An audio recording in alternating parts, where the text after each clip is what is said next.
ഇഞ്ഞി തേടിയ പെണ്ണുങ്ങൾ കത്തില് നെക്ലേസ് ഇട്ടോട്ട് മാസ്ക് കൂട്ടിട്ട് പോന്ന്. ഞാൻ എന്റെ ഫ്രണ്ട്സിന്റെ അടുത്ത് പോന്ന അതിനടുത്തി എനക്ക് മാസ്ക് വെക്കേണ്ട ഒരു ആവശ്യമില്ല. അത്യാവശ്യം ആരോഗ്യവും രോഗപ്രതിരോധ ശേഷിയെല്ലാം എനിക്കുണ്ട്. നിങ്ങളെ പോലത്തെ ഒരു ശ്രദ്ധിച്ചാ മതി. ആ ഈ വിശ്വാസമുള്ള കൊറേ എണ്ണം ഇപ്പം കൊറോണ വന്നിട്ട് ആശുപത്രിയിലാ ഉള്ളത്. ഓല് കാരണം നാട്ടുകാരും വീട്ടുകാരും എല്ലാം ബുദ്ധിമുട്ടിട്ടാ മോനെ ഉള്ളത്. ഇപ്പൊ ആരിൽ നിന്നും രോഗം പകരാന്ന ആരോഗ്യ വകുപ്പ് പറയുന്നത്. ഇഞ്ചെ വീട്ടിലുമില്ല മോനെ ഭാര്യയും മക്കളും പ്രായമുള്ള അച്ഛനും അമ്മയെല്ലാം. ഇഞ്ഞി കാരണം ഓലിക്ക് കൊറോണ വന്നിട്ട് എന്തെങ്കിലും സംഭവിച്ചു പോയാൽ മരണം വരാൻ പാവം ഇഞ്ചെ അടുത്തുനിന്ന് പോവൂലേ.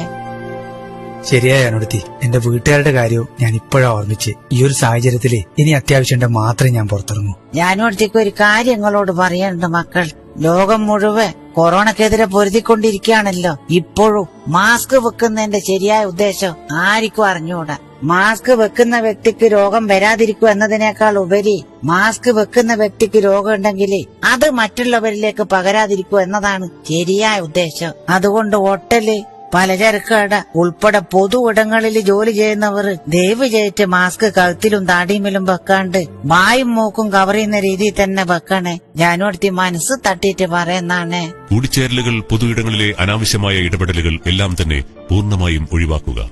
നമ്മുടെ ചെറിയ അശ്രദ്ധ വലിയ വിപത്തിലേക്കായിരിക്കും നയിക്കുക. District information office, Kozhikode, Vadakara municipality.